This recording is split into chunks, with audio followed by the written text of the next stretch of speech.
I have written something I call a philosophical oratorio. I wrote this about 2 years ago. I performed it for the first time incomplete.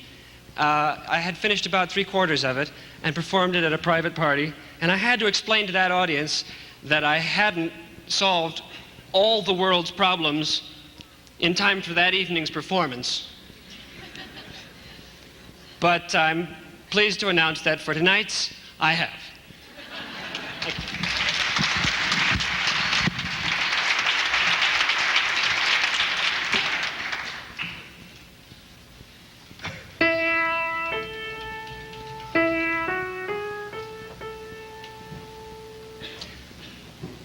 I'd like to ask 3 questions. Ask what they mean to you.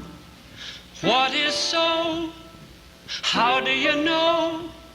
And so, what should you do? The answers are elusive. It's quite a lot to chew. What is so? How do we know? And so, what should we do? Philosophers refer to them like this without apology. 1 is metaphysics, and 2, epistemology. And number 3 is ethics, or the science of morality. These questions hold the key to man's relation to reality. My object is to deal with them in poetry and song. 1 is truth, 1 is proof, and 1 is right and wrong. Your answers guide your thoughts and deeds, your whole life long.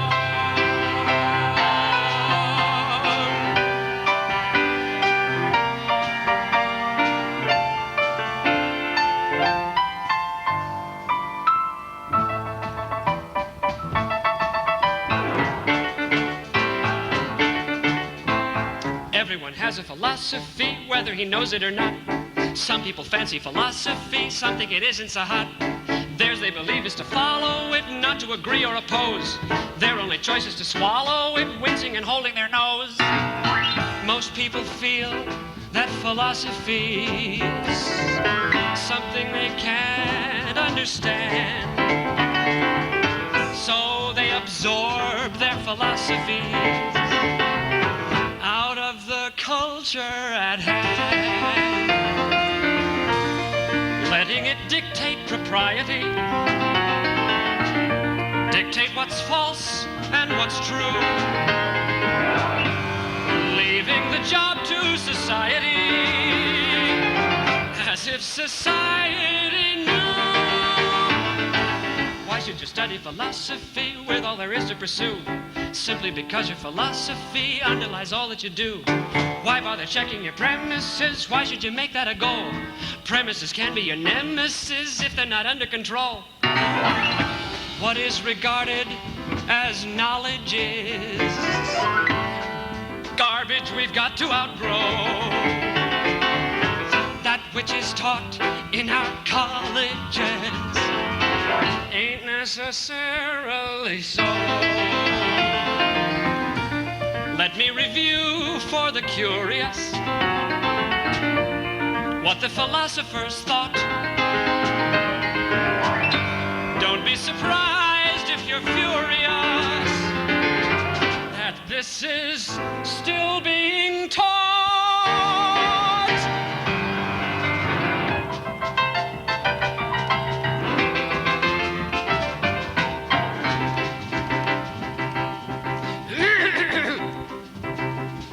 Philosophers are men who think in purest fundamentals, like Buddha and Confucius, who confused the Orientals.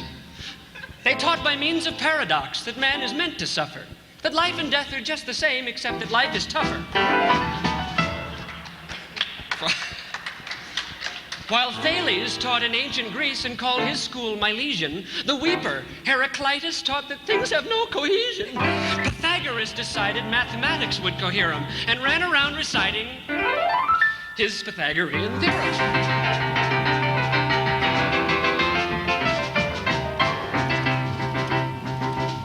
And then there came Parmenides and Zeno of Elea, who said there's no such thing as change. A rather strange idea. Empedocles, Leucippus, and Democritus came next. They came to bring enlightenment.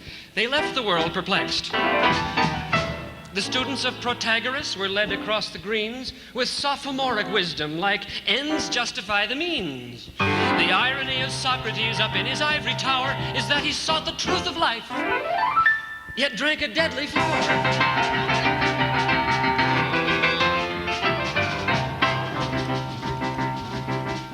Now, Plato saw another world and thought it was ideal. The physical does not exist. The mental world is real. But Aristotle tried to take those separate worlds and fuse them. He formed the laws of logic, though he didn't always use them. And hedonistic happiness was hailed by Epicurus. He meant in moderation, though, he hastened to assure us. And Stoics, led by Zeno, came, and skeptics, led by Pyrrho, they claimed we can't know anything. That added up to 0.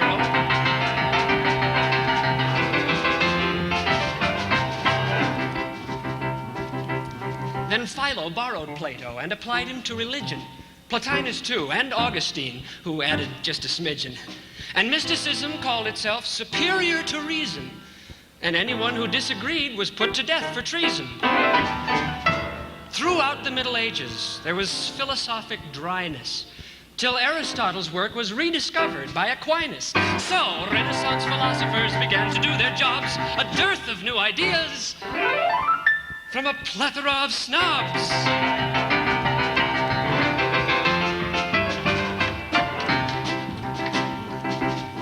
Around the attributes of man, they started building fences, like senses without reasoning and reason without senses. I think, therefore I am, began the thinking of Descartes. Spinoza spun his theories from a geometric chart. We learn by pure sensation, offered Berkeley, Locke, and Hume. That knowledge is conceptual was too much to assume. This mind and body separation Leibniz just adored, but pre-established harmony just struck a minor chord.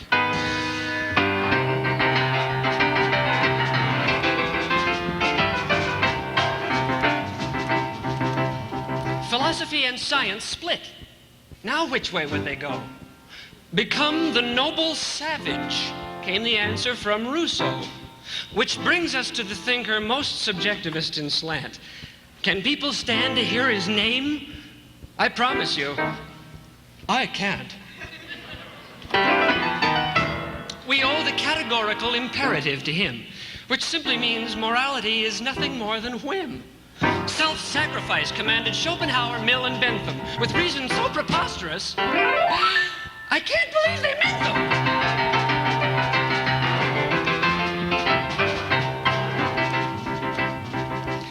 Now, Hegel held a view of man which Hitler found poetic, but this was only logical. His logic was synthetic.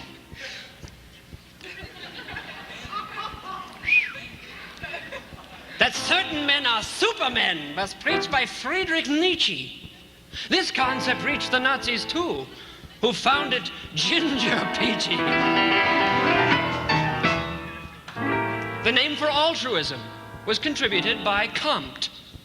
With altruism, Engels, Marx, and Lenin left us swamped. Oh, some think it means benevolence and looking after Gramps. I ask you, how benevolent are concentration camps?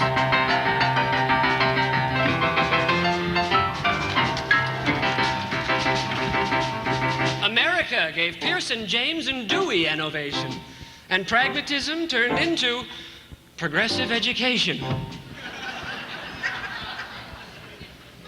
You've heard of existentialists like Kierkegaard and Sartre? Futility and loneliness are all that they impart. From Heidegger to Wittgenstein, to Whitehead, Moore, and Reed, from Buddha to the present, no two thinkers have agreed. But all these men are unified in two ways, I submit. They all were great philosophers. They all were full of shit.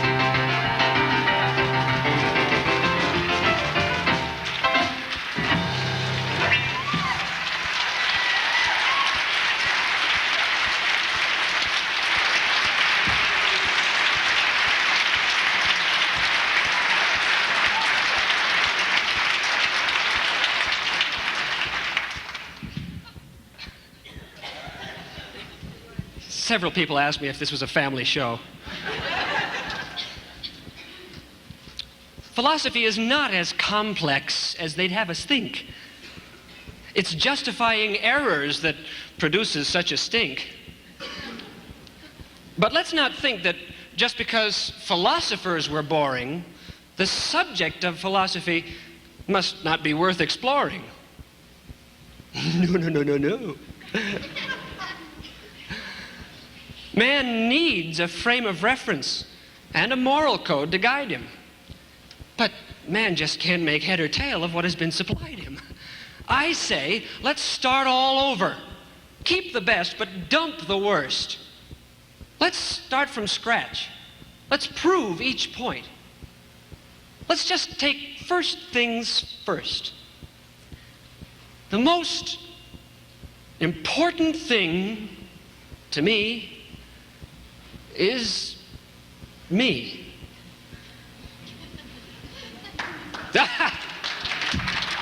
That much is true. And so I guess the most important thing to you is you. But then again, I'm not the first thing ever to occur. My mother came before me, and her mother before her. My father had a father, and his father had a dad. So don't misunderstand me when I say we've all been had.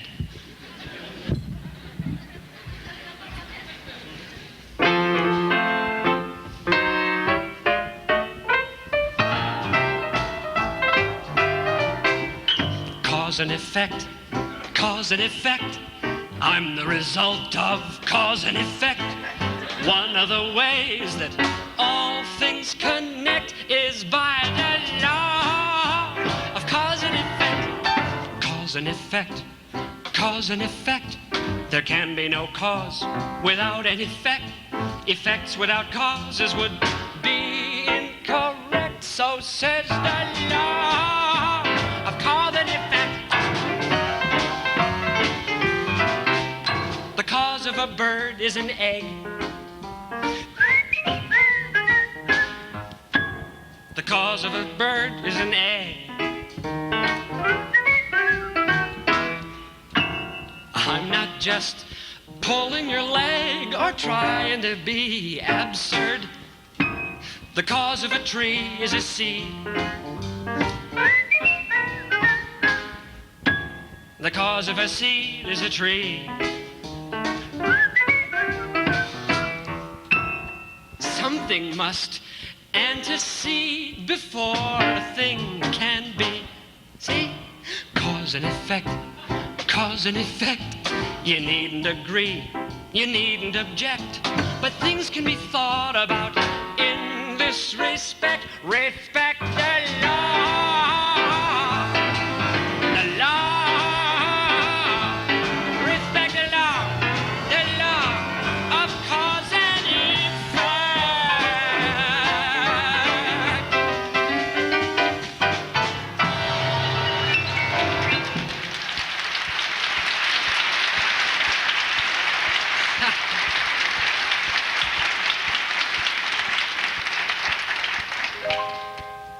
But if every effect has a cause, and each cause had a previous cause, this theory appears to have flaws on which we would do well to pause. Because if everything must have a cause, then where did it all begin? The problem involved in this law is the problem of origin.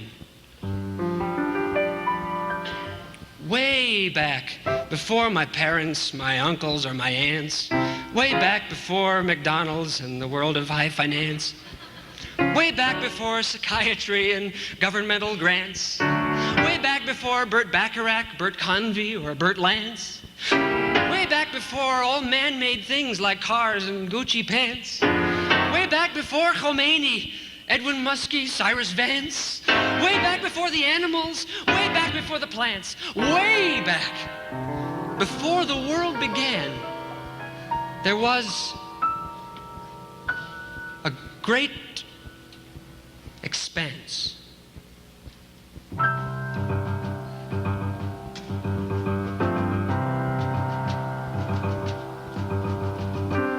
The universe,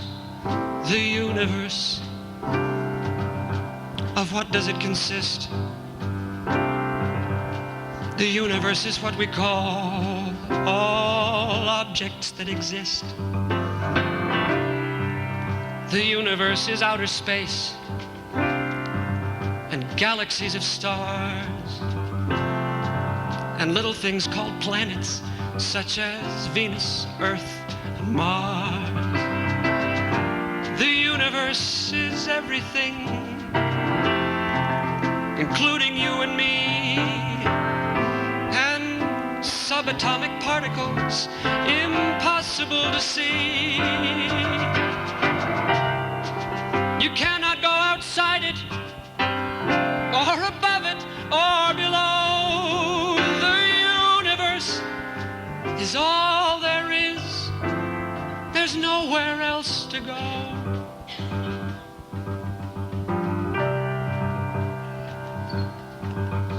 The universe is not a place. All places are in it. In fact, there isn't any place the universe would fit. The universe did not begin at any point in time. Existence is eternal, and the universe is prime. It sounds a bit confusing, but it isn't hard to prove, for time is just the measurement of entities that move. The universe, the first and only fact, for something must exist at all before a thing can act.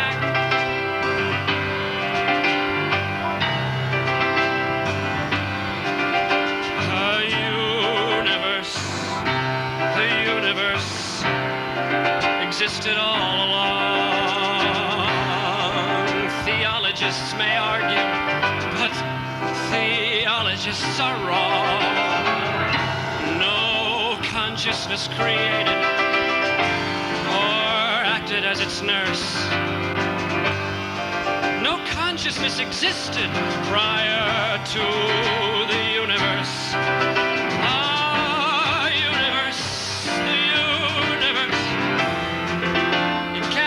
Reversed of all the things that ever were. The universe was first. The universe, the fundamental cause. The universe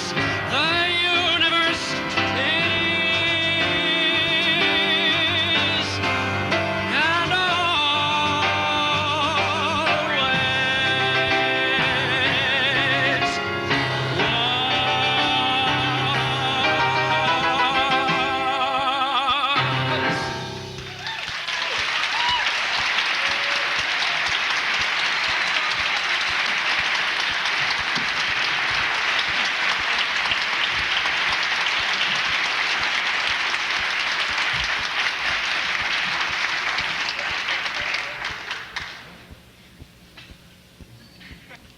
What is so means what exists? Coherence or confusion? Is what we call existence real or only an illusion?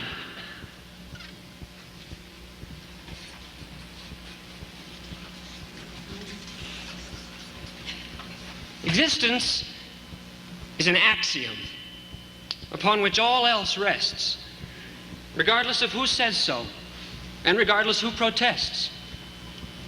See, existence is self-evident, which simply means you know it. It's verified ostensively, which simply means you show it. It cannot be refuted. It's irrational to try it. The man who doubts existence has to use it to deny it.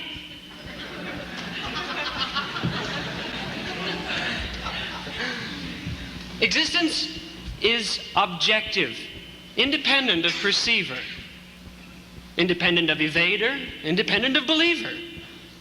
To be is to be something, to be real and specific.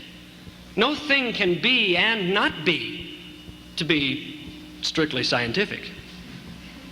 All nature's laws are absolute. All entities obey them. All entities are what they are. No wishing will gainsay them. See, an entity can only act according to its nature. There aren't any miracles in nature's nomenclature. Whew. So existence is identity. That ought to summarize it. And this implies that consciousness is what identifies it.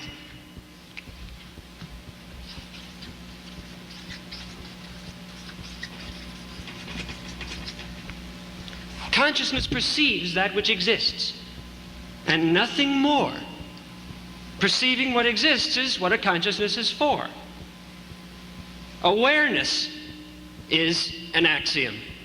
The moron who poo-poos it must face the same dilemma. To deny it, he must use it.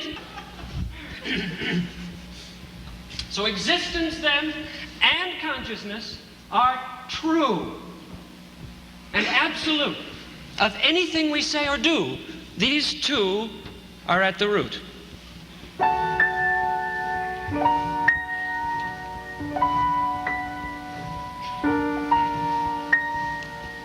I am, and I am aware. I'm aware of a world out there.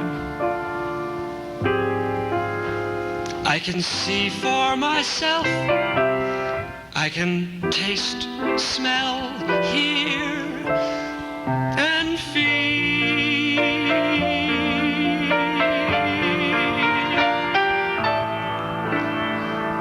What is real?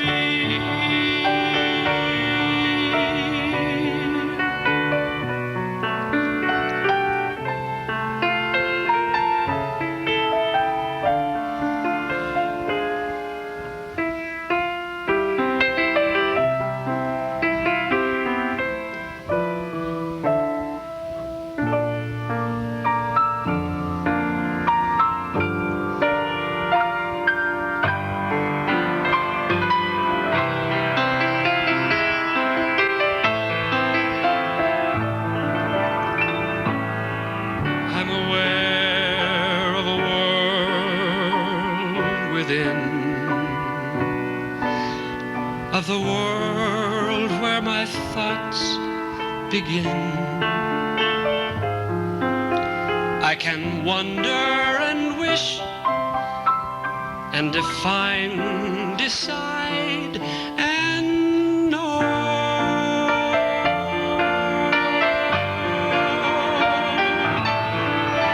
What is so?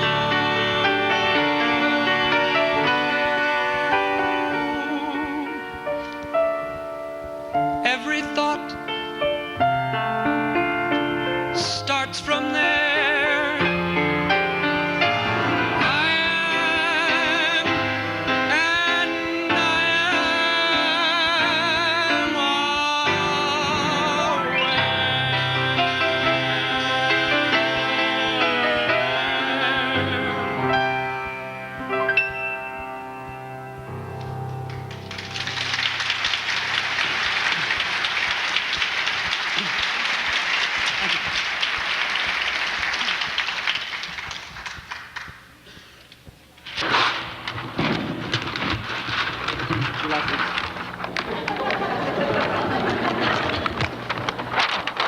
Thank you. Fold it quietly.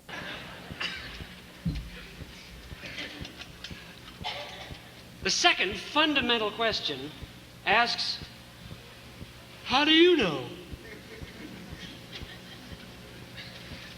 This means, what means does man possess for knowing what is so?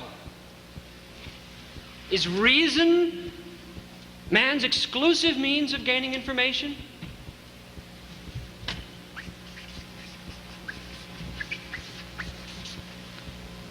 Or can he know by feelings?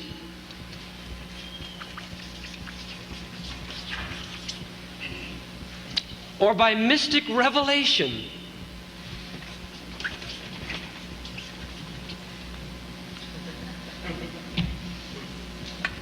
Well, as human beings, we depend on knowledge to survive. If not your own, then someone else's thoughts keep you alive.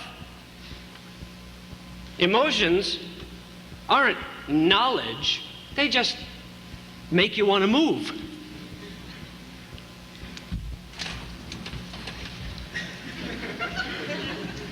And faith is just believing what you don't know how to prove.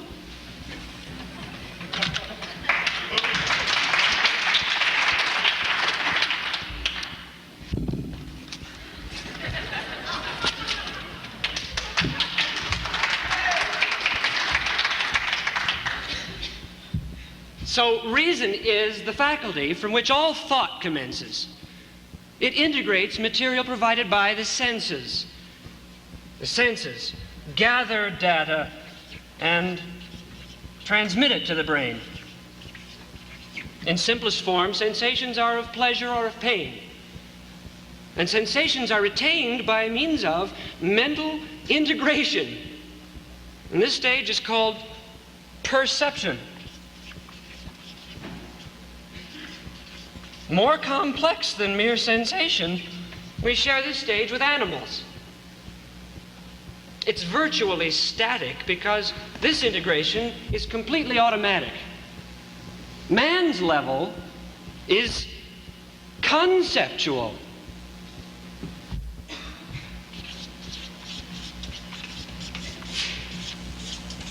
Requiring his volition. This means that he must choose to use awareness for cognition. Nothing forces man to think on every new occasion.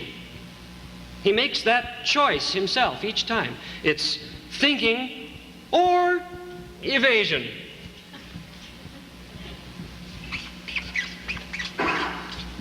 The choice to think or not to think is man's prerogative. This doesn't change his nature, though. He needs to think to live. And all thought is done with concepts which identify a fact. To know what's so, man must be sure his concepts are exact.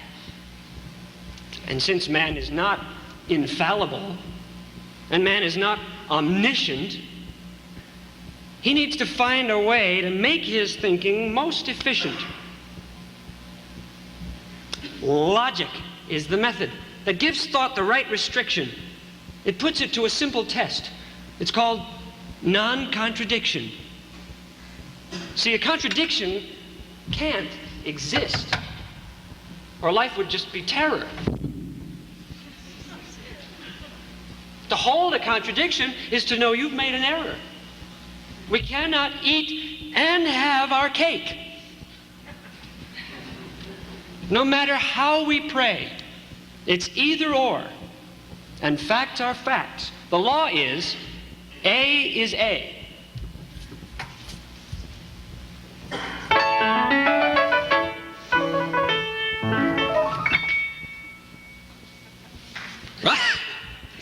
Want to see it again?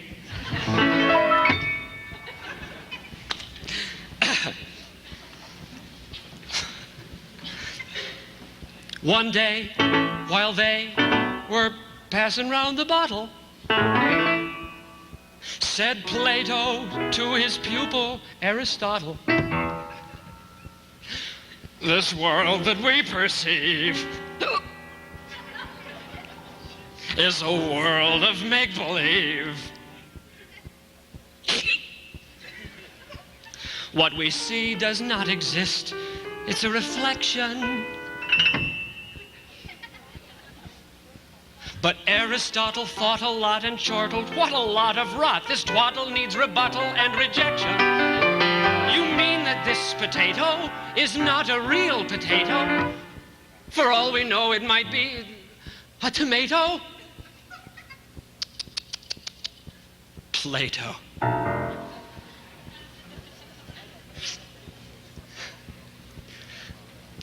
A is A, it isn't B, it cannot be, it's A. You see, the nature of reality decrees that A is A. A is A, it isn't B, I cannot make an A a B by wishing it could be a B. It doesn't work that way. Even if an A is made of B and C, or if an A and B combine to make a C, an A is still an A and not a B or C, any more than one is two, or two is three. See?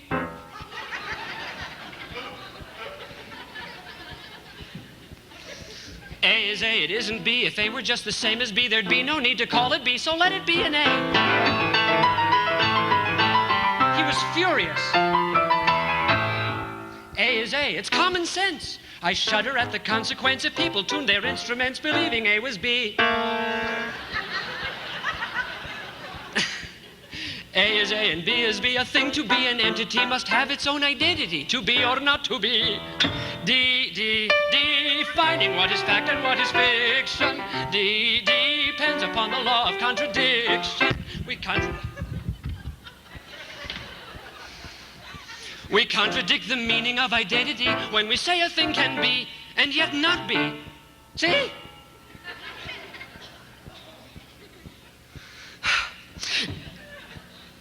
A is A and B is B, and speaking philosophically, say they're both the same, I'll knock you flat.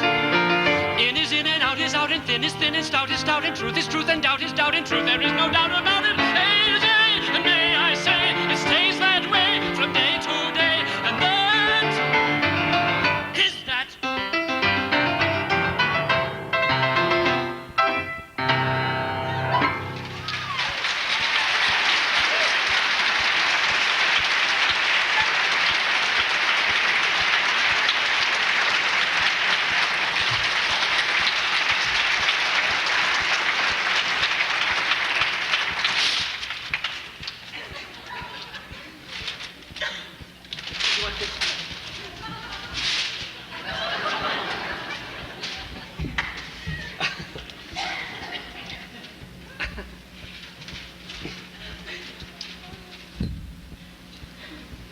The question, so, what should you do?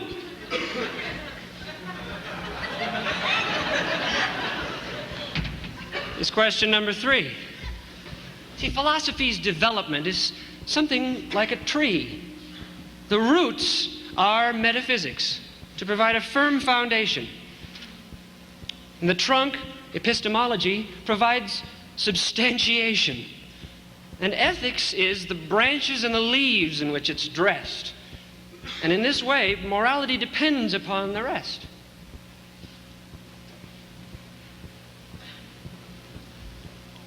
Okay, then, what about the soil?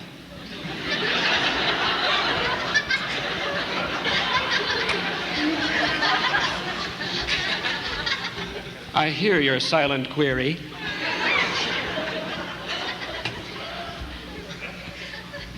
The soil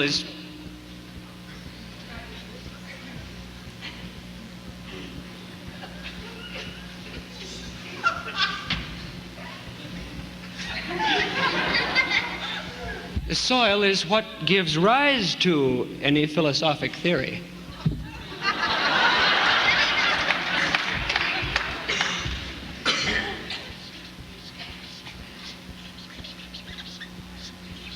You're not going anywhere, are you? Oh, okay. Life's the only thing that has to face alternatives. An organism dies unless an organism lives. I thought of that.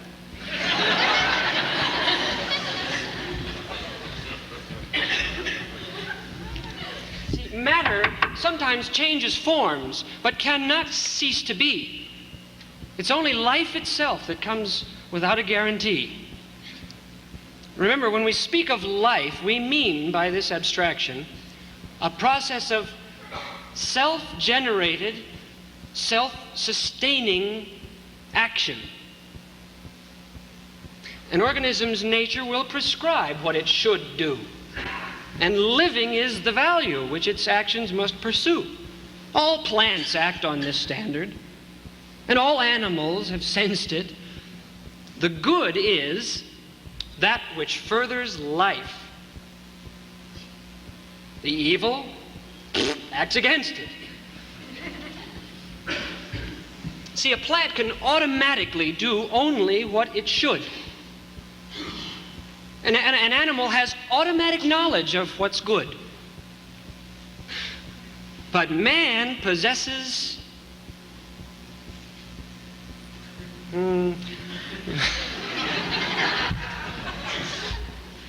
possesses free will. He can act as his destroyer. Let's face it, man can boo-boo. And he often needs a lawyer.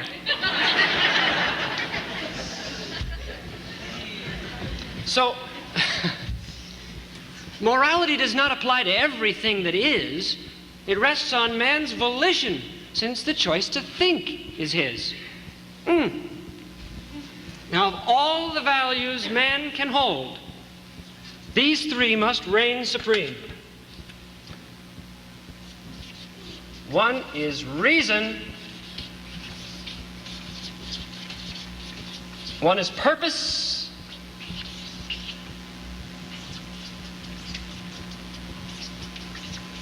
And as any fool can very plainly see, one is self-esteem. Broke the meter, but what the hell. Reason is the tool with which you strive to reach your goal. And purpose is the goal itself. It plays the central role. And self-esteem supplies the why. Your self-respect, unswerving. It's your profound conviction that your life is worth preserving.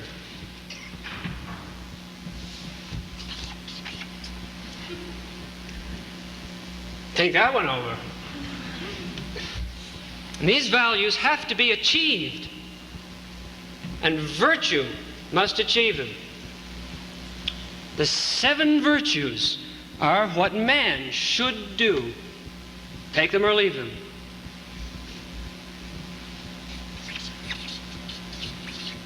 The first is rationality to guide him on his course. Man lives by means of logic, not by whim or faith or force.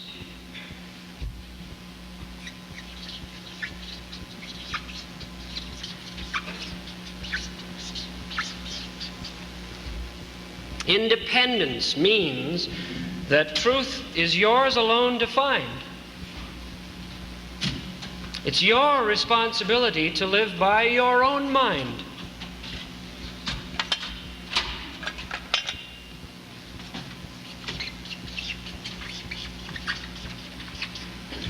I ran out of purple. Integrity means thought plus action, minus any breach. To act on your convictions and to practice what you preach.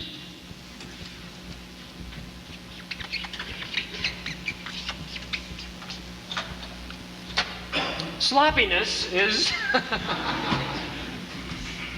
I'll work a little hard on that. Honesty means only what is so is worth believing. It means no values may be gained by faking or deceiving.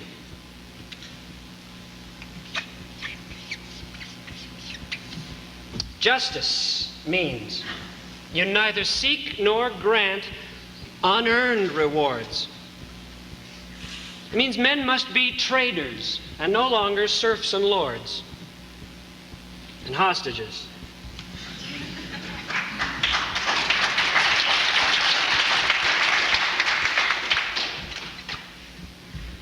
Productiveness is what you do to maintain your existence.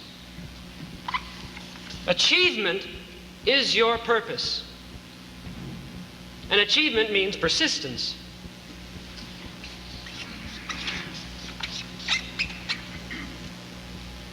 And pride is your devotion to yourself, your moral worth. You have to earn the right to be your favorite thing on earth. The most important thing to me is me. That's why it's true. If that's what's so, and how we know, then that's what we should do.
Streak. A school can only offer the tool.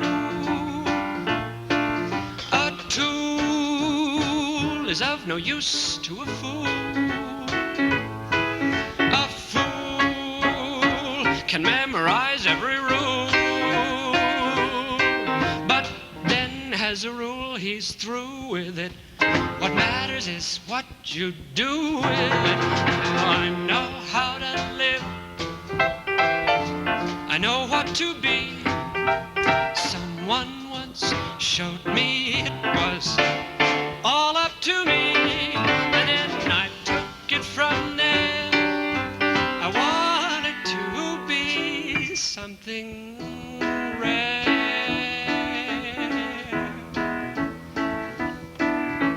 I took ingredients I liked from the shelf, and then I mixed them together and created myself. And now it's clear that I'm the one to take it from here.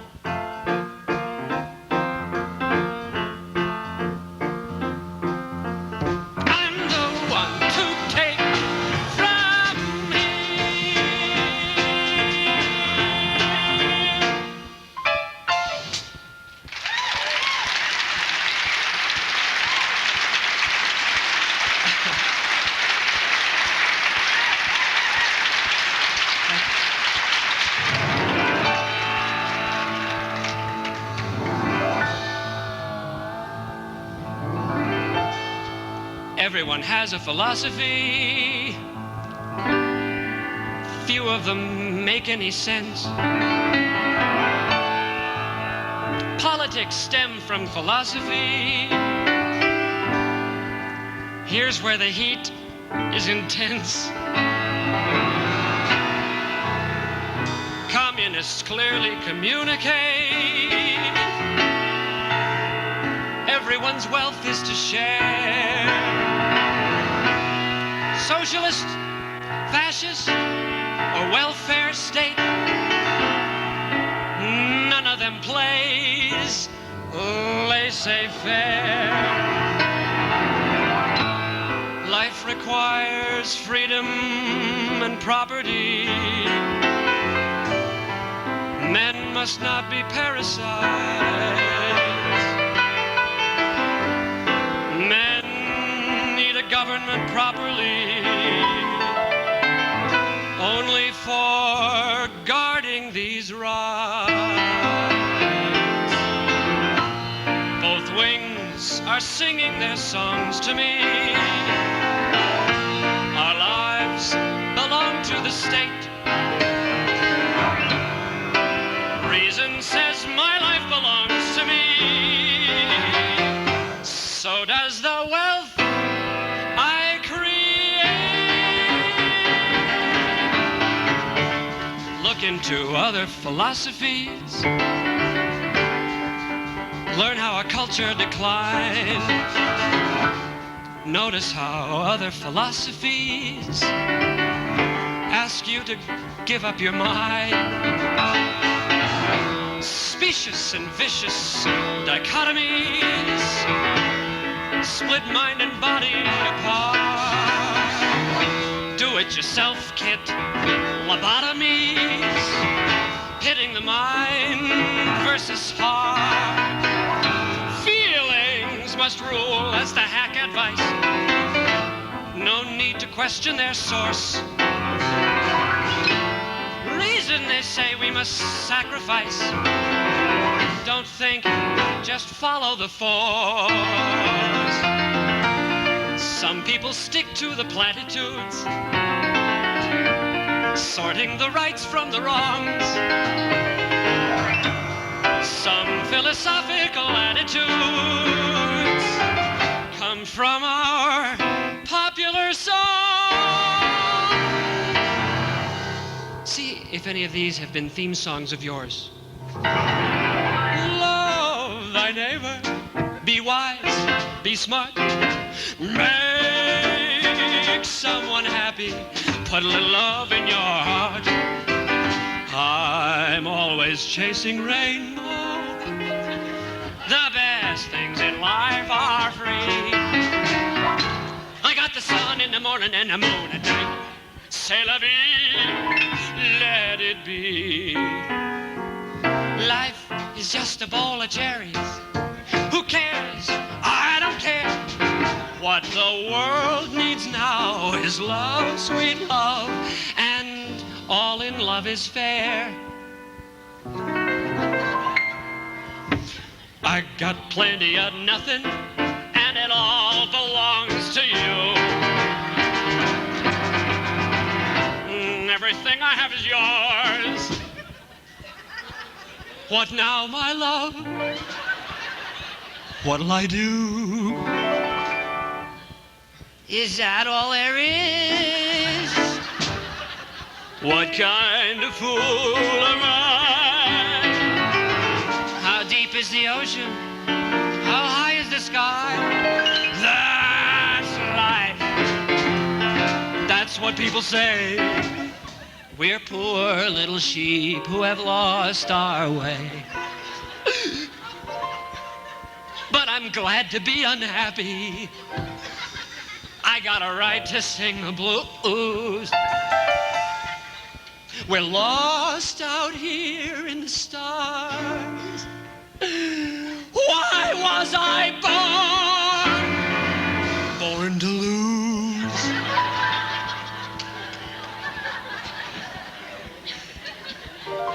Did I ever really live? What's it all about? The answers, my friend, are flowing in the wind.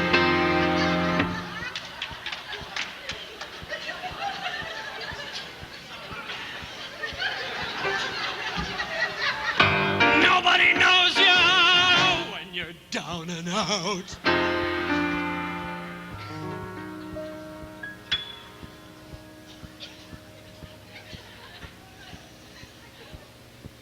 When you're down and out, lift up your head and shout. There's gonna be a great day. So wrap your troubles in dreams and dream your troubles away. Forget your troubles, come on, get happy. When everything goes wrong, you gotta accentuate the positive and start off each day with a song. I believe in music.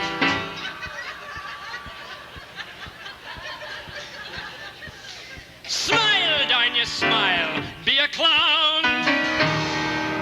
Everything is beautiful, but don't let it get you down. Smile, though your heart is aching, and the sun comes shining through. Put on a happy face. Everything's coming up roses for me and for you. I want to live till I die. I got a lot of living to do. And when you wish upon a star, your dreams come true. No man is an island. How little we know.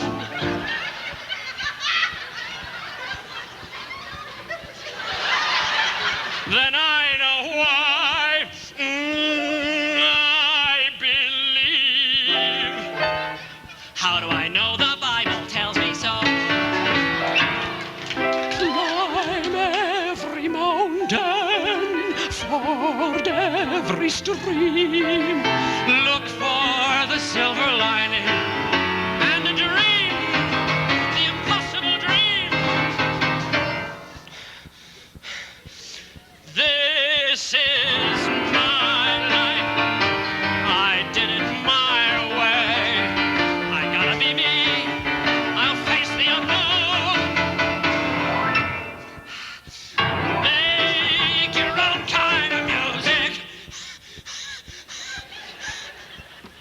Love the one you're with, and you'll never walk alone.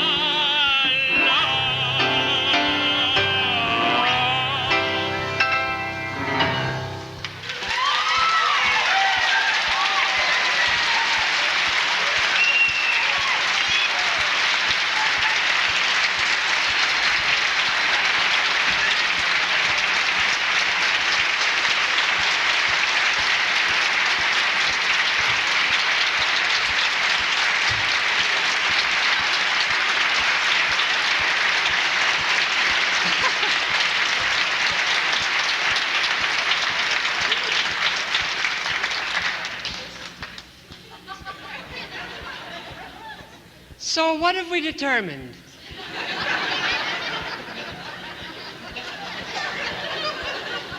In the last analysis, we started with 3 questions. The 3 answers go like this. Reality is what is so, and reason knows reality. And so what we should do is choose a rational morality. Any other course will only lead us to destruction. And that is my philosophy, at least an introduction. It all may sound too simple. Apple pie and motherhooding. That apple pie is the entree. But the proof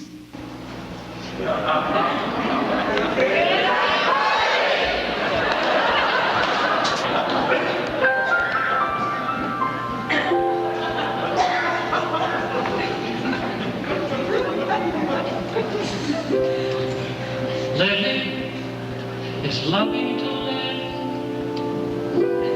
loving the life that you live. Living is more than a plan to survive. A man who is living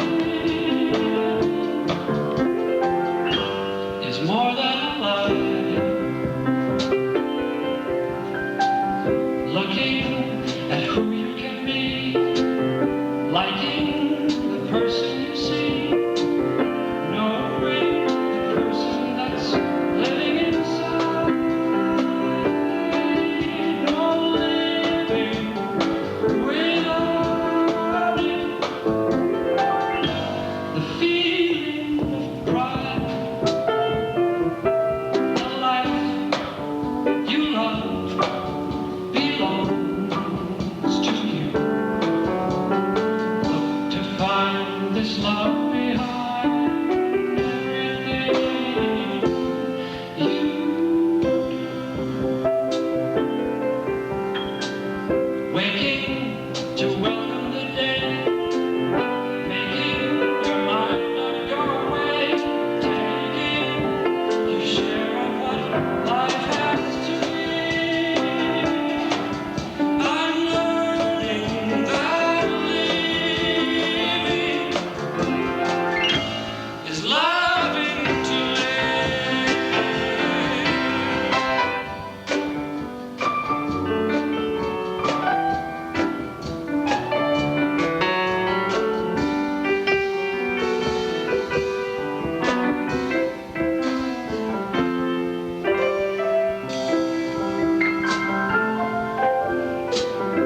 Waking to welcome the day, making your mind up your way, taking your share of what life has to give. I'm living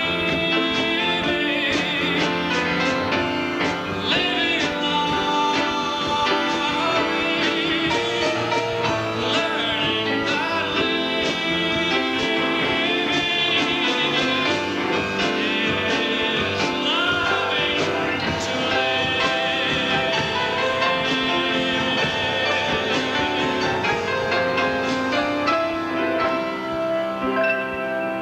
Thank you.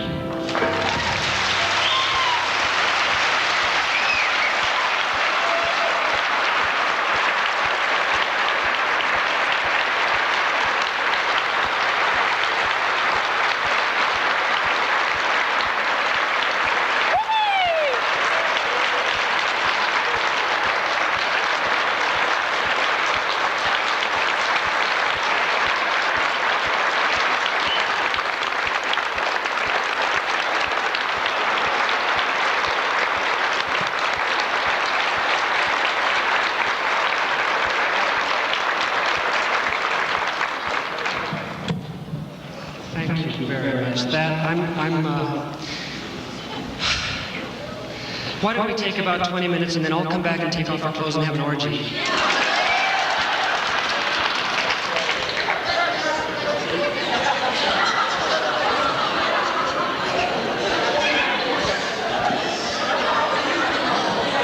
Oh no, I said a one-man show, didn't I? I'm sorry. This is the first time I've done this concert piece for the general public, and I was told as I was writing it by people who were supposed to know that it was not possible to entertain people with this material, that it was going to be too over their heads, or they said the song titles medley was entirely out of place. You can't do that in a show like this. And I think this is probably the most exciting night of my life.